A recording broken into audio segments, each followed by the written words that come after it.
Assalamualaikum warahmatullahi wabarakatuh. Ketemu kembali dengan saya RK dalam acara ngoprek ngobrol nyantai tapi tongkrong subrek. Oke, hari ini kami kedatangan salah seorang guru BK di mana tugasnya BK itu adalah bimbingan konseling ya. Bimbingan konseling. Kita hari ini akan ngobrol nyantai membahas tentang kenakalan remaja. Dan ini di samping saya sudah hadir Ibu Anissa Nur Fauzia, mohon maaf, Nur Fauzia, SPD. Beliau bertugas sebagai guru BK ya. Damang? Alhamdulillah, Damang Bapak. Alhamdulillah. Saya selamat ketemu Bu Anissa di channel kita SMP Negeri 3 Official ya. Ada beberapa yang ingin saya tanyakan nih. Temanya kan tadi kenakalan remaja yang Bu Anissa. Iya. Nah, yang saya ingin tahu kenapa sih penyebabnya nih sampai maraknya kenakalan remaja pada akhir-akhir ini. Kira-kira apa menurut Bu Anissa? Ya, jadi menurut saya ya Pak, kan selama 2 tahun ke belakang kita mengalami pandemi COVID di mana siswa, anak-anak khususnya tidak bisa keluar rumah ya Pak. Terkurung lah istilahnya kan karena di lockdown, PPKM dan sebagainya. Nah, ketika ada kesempatan, mereka seperti ingin mengeluarkan energi yang selama ini terpendam gitu ya, hanya saja tanpa arahan, tanpa bimbingan, sehingga apa yang mereka ungkapkan itu melalui hal yang negatif. Makanya muncul kenakalan remaja itu mulai marak lagi saat ini, karena kan kita sudah longgar ya, aturannya sekolah sudah masuk 100%, sudah boleh tidak memakai masker dan sebagainya, sehingga anak-anak lebih bebas gitu kan. Orang tua juga sepertinya kewalahan untuk membatasi atau mengontrol anak-anak gitu, seperti itu. Jadi penyebabnya karena mungkin tertekan akibat dari pandemi COVID. Jadi seolah-olah mereka itu apresiatifnya terbatas. Seperti itu. Jadi pelampiasan kalau di pelampiasan. Iya. Nah, ini jadi mungkin salah satu penyebab utama adanya maraknya kenakalan remaja. Ya, salah satunya itu. Ya, karena emosi mungkin tidak tertuangkan selama ini. Iya, benar. Nah, mungkin bagaimana nih pendapat Bu Anissa mengenai kenakalan remaja saat ini? Apakah begitu parah atau masih dalam level-level biasa-biasa saja menurut Bu Anissa? Kalau kenakalan remaja sebenarnya tergantung perbandingannya di masa kapan ya Pak. Tapi kalau kita lihat secara data, bisa kita lihat mungkin di sosial media sekarang kan lebih informasi itu lebih terbuka ya Pak dibandingkan dulu. Sekarang kita bisa lihat bahwa kenakalan remaja itu lebih sering diekspos gitu. Kadang kan jadi suatu kebanggaan bagi siswa kalau mereka melanggar sesuatu gitu kan ya, diupload. Nah, kalau yang saya lihat saat ini sayangnya kenakalan remaja itu semakin meningkat ya, semakin meningkat, dan yang dikhawatirkannya adalah menormalisasi hal tersebut. Jadi orang tuh udah kayak ya wajarlah sekolah itu mah tawuran gitu, ya udahlah sekolah itu mah ada emang perkara lulus misalnya. Itu biasa mungkin ya, hal yang biasa ya, karena jadi hal yang biasa, jadi tidak ada yang menghentikan gitu, seperti itu. Jadi makanya kenapa semakin marah siswa yang atau anak-anak yang mencontoh hal-hal negatif, apalagi melalui sosial media ya. Seperti itu. Mungkin menurutnya kalau kita melakukan kenakalan remaja, kita bisa disebut hebat. Pengakuan hebat gitu ya. Padahal cukup banyak merugikan orang lain. Nah, kemudian kira-kira ada nggak hubungannya kenakalan remaja ini dengan pergaulan bebas di level anak usia remaja ini? Iya, pasti pasti kenakalan remaja itu ada hubungannya dengan pergaulan bebas ya. Karena kenakalan remaja itu biasanya datangnya ajakannya dari teman sebaya, dari teman lingkungannya gitu. Artinya pergaulan bebas ini kan dia kan main dengan siapa aja ya, bebas dengan umur berapa, yang seperti apa latar belakangnya macam-macam. Jadi anak itu lebih mudah dipengaruhi oleh lingkungannya, teman-temannya dibanding oleh orang tuanya gitu. Jadi istilahnya lebih nurut ke teman daripada ke orang tua ya. Jadi efek pergaulan bebas ini membuat kenakalan remaja semakin marak. Karena tadi kan tidak ada filter lah ya, anak itu harus bergaul sama siapa gitu. Jadi kan saking bebasnya, bahkan mungkin dengan kriminal pun dia bisa bermain gitu kan, bisa ngumpul bareng. Kan kita tidak tahu ajakan untuk siapa tahu misalnya kita nyuri motor atau apa gitu kan. Sekarang anak remaja udah banyak yang berani ya seperti itu Pak. Kemudian mungkin dari pergaulan bebas itu kan jadi pacaran dengan yang latar belakang kita tidak tahu gitu kan. Ajakan untuk melakukan hal negatif itu kan pasti ada, karena biasanya kalau pacaran kan takut diputusin seperti apa gitu. Nah itu sih, jadi sangat-sangat mempengaruhi dari pergaulan bebas itu untuk kenakalan remaja. Jadi kalau disimak awalnya mungkin dari pergaulan bebas, kemudian melakukan hal-hal kenakalan. Iya.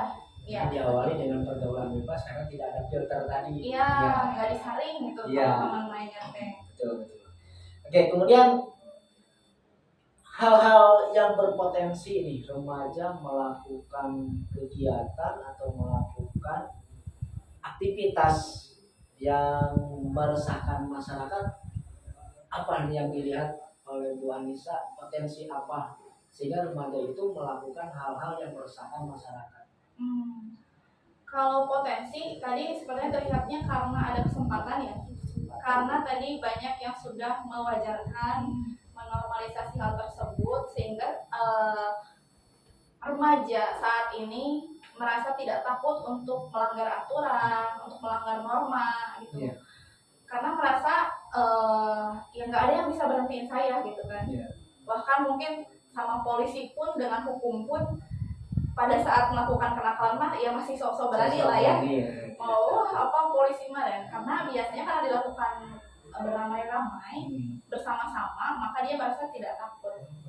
Nah, salah satu potensinya adalah ketika anak-anak yang suka berkerumun, main, ngumpul dengan tujuan yang gak jelas ya Pak, misalnya di warung, pada merokok gitu kan. Itu sebenarnya adalah tanda atau potensi akan kemunculannya kenakalan remaja selanjutnya gitu. Dia udah mulai nongkrong, merokok, tidak berfaedah lah istilahnya, berkumpulnya. Itu kan sebenarnya pasti mengganggu masyarakat. Kalau tidak dihentikan, mungkin mereka bisa naik ke kenakalan yang selanjutnya gitu. Entah naik level gitu. Iya, naik level, mungkin narkoba ya. Atau hal lainnya geng motor gitu kan. Ya, jadi potensi awalnya mungkin berkerumun, berkelompok, bergaul, seperti itu potensi awalnya. Datang pematiknya gitu ya. Kalau di kesepakatan pematik, dan akhirnya terjadilah kenakalan-kenakalan remaja yang meresahkan masyarakat gitu ya. Kemudian biasanya kenakalan-kenakalan ini terjadi di tempat-tempat yang bagaimana Bu? Biasanya atau paling banyak lah gitu. Kejadiannya di tempat-tempat yang bagaimana? Sebenarnya kenakalan remaja itu bisa terjadi di semua tempat. Maksudnya kita kadang tempat-tempat yang tidak bisa diprediksi gitu ya Pak. Tapi kalau misalnya kita melihat secara data, itu biasanya ada hubungannya dengan lingkungan yang mungkin pendidikannya masih di bawah, masih rendah gitu ya. Kalau misalnya kita lihat sekolah-sekolah atau anak-anak yang melakukan kenakalan remaja, itu kan sebenarnya kita bisa lihat profilnya ada kesamaan biasanya. Entah itu dari keluarga menengah ke bawah atau orang tua yang broken home, biasanya latar belakangnya ada samanya gitu Pak ya. Jadi kemungkinan terbesar kenakalan remaja terjadi itu sebenarnya bisa di mana saja. Bahkan di lingkungan sekitar rumah kita pun kita harus waspada, kita harus mengingatkan siswa yang misalnya mulai berkumpul di area perumahan juga kan suka ada aja gitu ya. Jadi artinya kenakalan remaja itu bisa terjadi kapanpun dan dimanapun. Dan kita harus siap dan bisa mencari solusi gimana sih supaya itu bisa teratasi gitu. Dengan siapa kita harus bekerja sama. Ya, jadi potensi-potensi itu bisa dilakukan, kemudian kesempatannya ada, ya,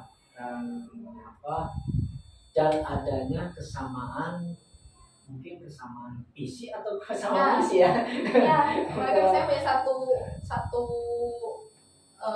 tujuan yang tadi untuk mencari pengakuan yang mungkin tidak didapat di rumahnya, yang tidak didapat di sekolahnya, itu kan dilampiaskan di luar. Tapi biasanya anak-anak yang seperti itu, nih saya melihatnya Ibu, mohon maaf kalau saya kurang benar nih. Biasanya anak-anak yang begitu untuk menutupi kekurangan, biasanya kekurangan. Jadi ingin ya tadi itu ingin pengakuan bahwa dia pun ada gitu. Biasanya pengakuannya. Jadi kalau dibilang kamuflase ya, bisa dibilang kamuflase. Bisa seperti itu. Bisa itu ya. Iya, karena dia kan berbaur dengan yang lain ya. Kalau sendirian dia istilahnya cupu gitu. Gak bisa apa-apa gitu. Tapi kalau rame-rame udah berbaur dengan dia gitu kan. Udah sama-sama inilah gitu kan. Jadi berani gitu kan.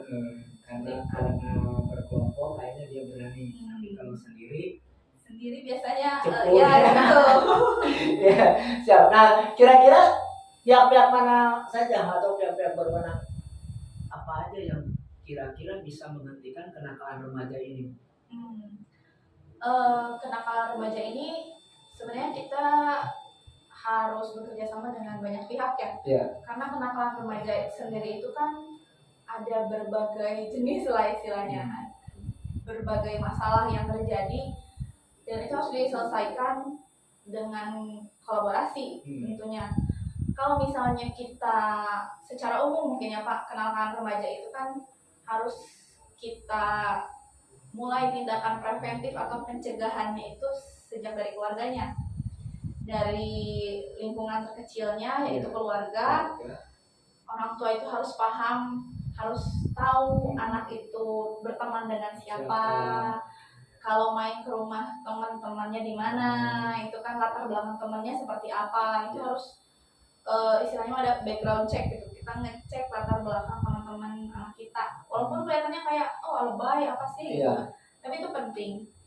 Kemudian sekolah ya, sekolah juga harus tahu masalah yang sering terjadi di siswa itu apa aja, terus penyebabnya apa, itu kan juga harus dicari tahu sehingga kita bisa mencari solusinya nanti bagaimana. Untuk ke atasnya mungkin kita juga harus bisa bekerja sama dengan mungkin dinas sosial, psikolog gitu kan, polisi. Nah itu kan salah satu pihak yang bisa kita ajak kerjasama untuk mengatasi kenakalan remaja. Jadi memang luas ya cakupannya. Ya makanya agak sulit juga Bu ya menghentikan kenakalan remaja ini. Karena kadang kepolisian juga kesulitan. Kenapa kesulitan? Karena mungkin mereka juga terhalang oleh peraturan. Ya kita cukup tahu lah ya. Yang namanya ya minimal kita aja sebenarnya ada siswa yang nakal dan sebagainya, kita kan tidak bisa bertindak sewenang-wenang seperti itu. Padahal kita ranahnya adalah ranah pendidikan, gitu kan. Seperti tadi kata Ibu, kita pencegahannya salah satunya preventif.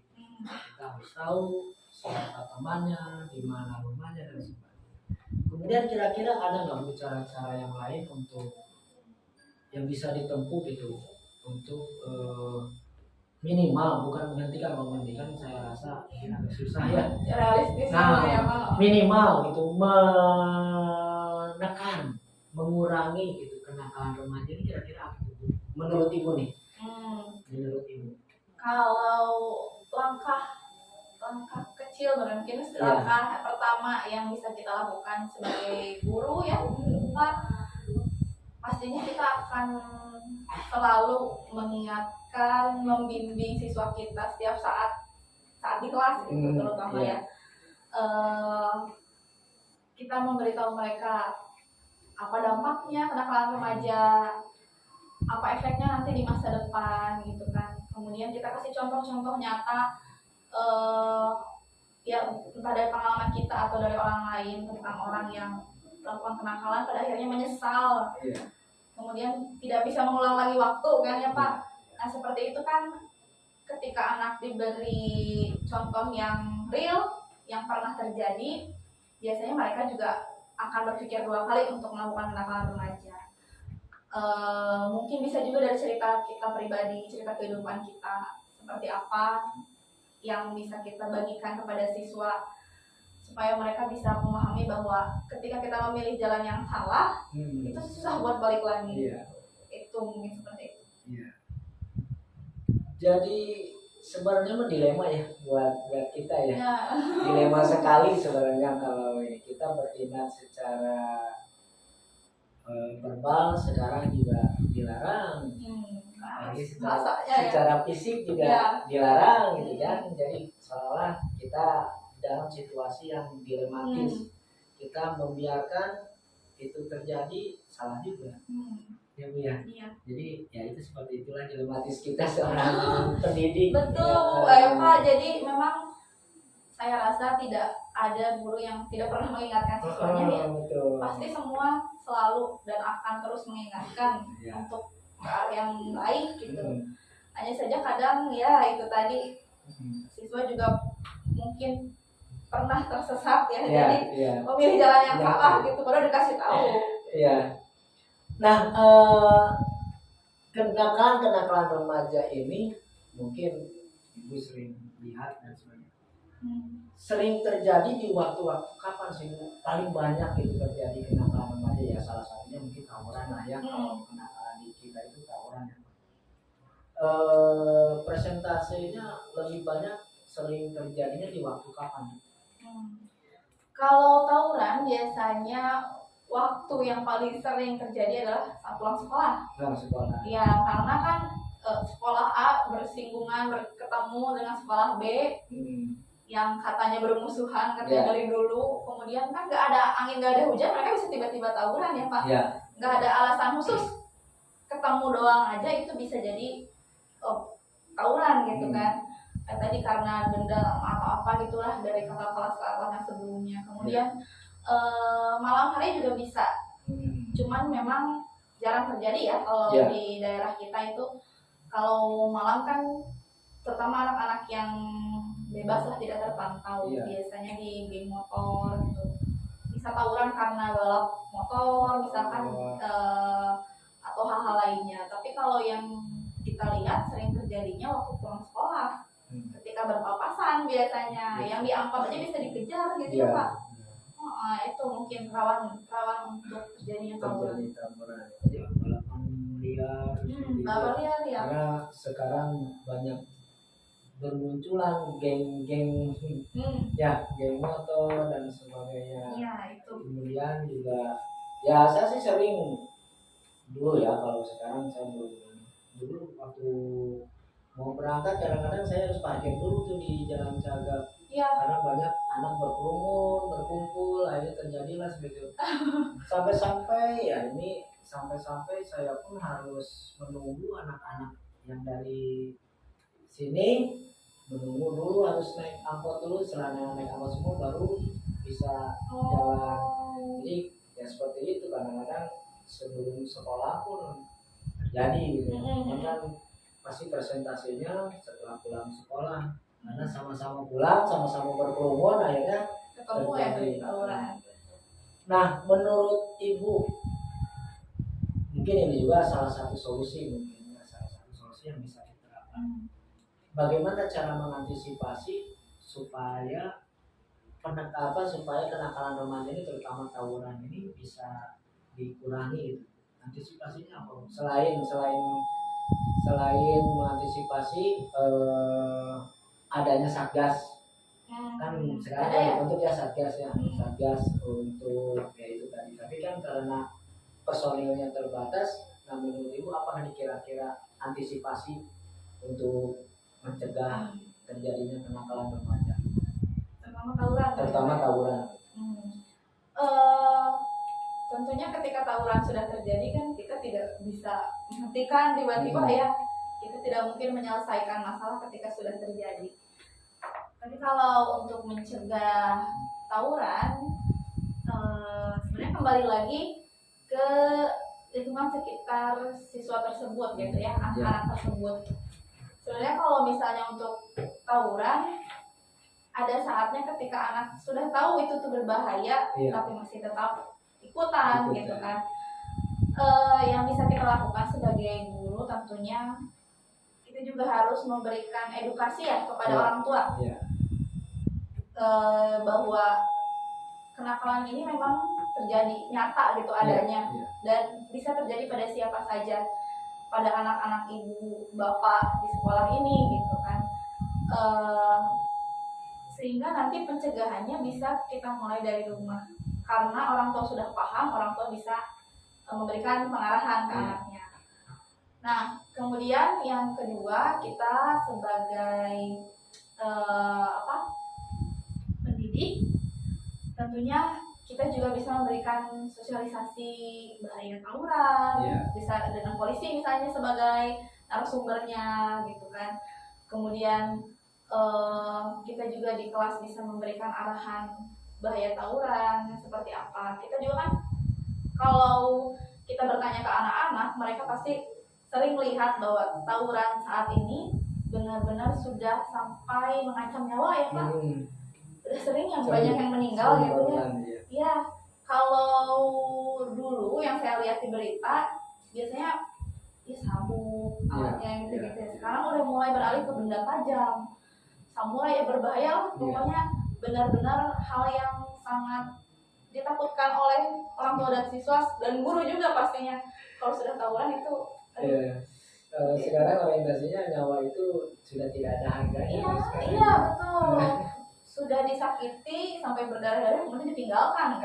Teman-temannya yang ninggalin gitu kan, yang tawuran juga pada kabur.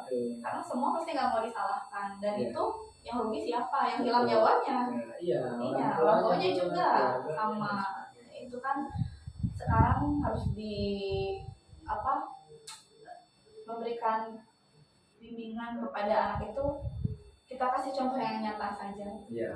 Mereka juga pasti sudah sering buka sosmed, TV, pasti pernah lihat berita tersebut, sehingga kita lebih mudah untuk istilahnya membuat siswa untuk menjauhi hal tersebut, karena mereka juga menyaksikan beritanya langsung. Ya mungkin yang paling berperan dalam hal ini keluarga Bu ya. Betul, orang tua ya. Keluarga. Orang tua bagaimana mengawasi yang seperti tadi itu, mengawasi temannya siapa, kemudian berkerumunnya di mana dan sebagainya. Ya. Nah sekarang Bu, karena kan perkembangan zaman, kemudian ini tadi sosial media lebih cepat diterima oleh remaja, kemudian ini juga harus pendampingan orang tua, mana yang negatif, mana yang positif, gitu kan. Nah, untuk sekarang di usia berapa Bu munculnya kenakalan remaja ini?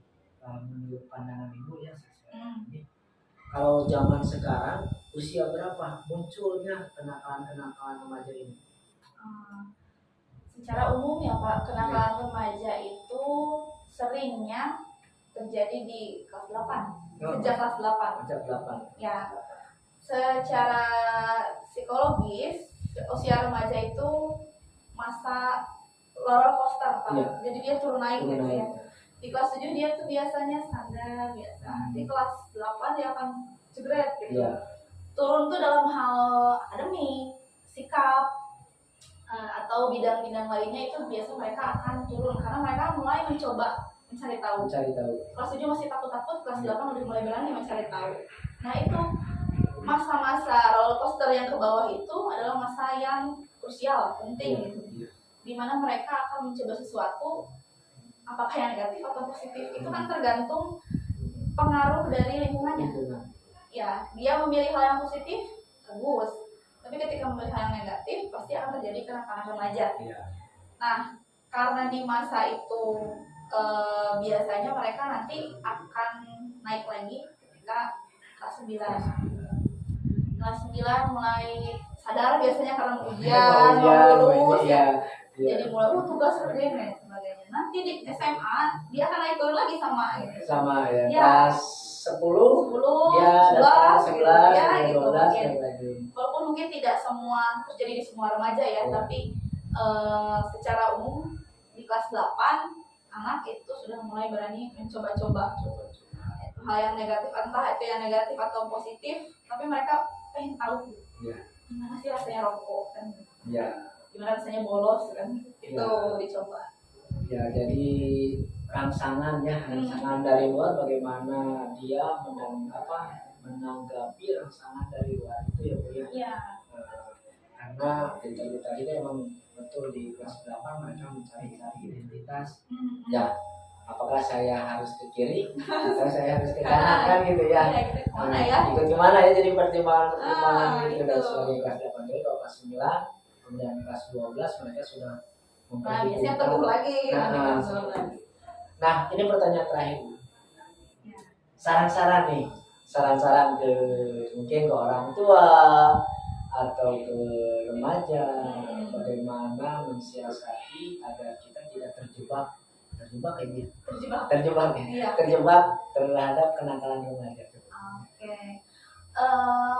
Mungkin saran pertama untuk orang tua ya. Untuk orang tua diharapkan kita sebagai orang yang membimbing, orang dewasa yang membimbing anak-anak kita gitu kan. Kita harus bisa memahami perasaan anak siswa gitu. Ketika di rumah mereka tidak mendapatkan perhatian yang cukup, merasa tidak dihargai, tidak diinginkan, pasti mereka cari di luar. Ada yang pacaran, ada yang kumpul dengan teman-teman. Karena biasanya masalah muncul di keluarga. Walaupun misalnya baik-baik aja kok keluarga saya mah gitu kan. Yeah. Tapi kan kita tidak tahu apa yang sebenarnya dirasakan oleh anak kita, karena anak juga nggak pernah cerita. Orang tua harus khawatir ketika anak nggak mau cerita ke orang tuanya, takut cerita ke orang tuanya. Itu adalah satu tanda bahwa kita harus memperbaiki diri sebagai orang tua. Karena nanti kalau tidak diperbaiki, anak akan mencari apa yang kurang dari hidupnya di luar. Kalau di luar udah nyari kan, gimana orang tua ngebimbingnya, bingung, susah. Karena kalau udah di luar mah ada temennya, ada segala macamnya, lebih susah diintervensi, susah untuk diperbaiki kalau sudah seperti itu.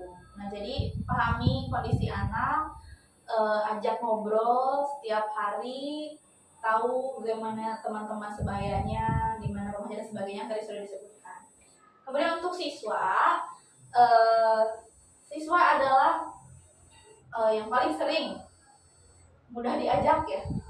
Anak remaja ini mudah diajak ke hal yang negatif. Nah, pertahanan diri yang pertama sebenarnya dari diri sendiri sebelum dari yang lain gitu. Ketika sudah SMP, sudah remaja, sudah bisa mengetahui mana yang benar, mana yang salah, itu tidak boleh dikompromi lagi, nggak boleh didebat lagi. Kalau memang salah, kalau benar. Jadi kalau misalnya coba tawuran sekali ya misalnya, itu tetap salah. Ya, ada konsekuensinya, pasti ada hukumannya, entah itu ditangkap polisi, terluka, meninggal atau enggak. Nah, itu harus dilihat efek negatifnya nih. Kalau aku nakal, ikut merokok, ikut tawuran, apa sih efeknya sebelum dilakukan ya? Kalian harus sadar. Tapi kalau sudah dilakukan, ada waktunya untuk berhenti. Tidak ada kata terlambat. Kalau sudah pernah, bukan berarti dilanjutin lagi ya. Jadi makin nakal lah. Enggak, tapi kalian harus cepat stop, sadar, balik lagi ke yang positif. Oke, terima kasih. Kalau dirangkum mungkin yang paling pertama adalah kenali diri kita sendiri, kenali diri orang lain, dan kenali lingkungan kita ya. Ya, yang kedua itu jangan coba-coba. Yang kedua jangan coba-coba. Yang ketiga kita harus bisa mempertimbangkan efeknya. Ya Bu ya. Betul, Pak. Mungkin itu yang tadi bisa disampaikan. Mungkin kalau saya mencerna kalau bagaimana mengantisipasi supaya kita tidak terjebak ke dalam kenakalan remaja. Nah, rekan-rekan semua, teman-teman semua yang ada di sana, itulah obrolan saya dengan Bu Anissa. Mudah-mudahan bisa bermanfaat dalam tema kenakalan remaja. Ya, terima kasih Bu Anissa sudah menyempatkan waktu, kemudian sudah ngobrol dan juga sudah memberikan share ilmunya. Saya juga dengan ngobrol begini, saya jadi lebih paham lagi Bu. Ternyata di keluarga juga kita harus saling berbagi, saling mengetahui keinginan masing-masing. Iya. Ya Bu ya. Oke, terima kasih Bu. Mohon maaf nih kalau ini. Itulah tadi obrolan saya dengan Bu Anissa. Mudah-mudahan bisa bermanfaat dan jangan lupa tetap di channel Ngoprek ya. Tahu Ngoprek? Ngobrol nyantai. Subscribe. Tombol Tombol subrek. Terima kasih. Wassalamualaikum warahmatullahi wabarakatuh. Bye.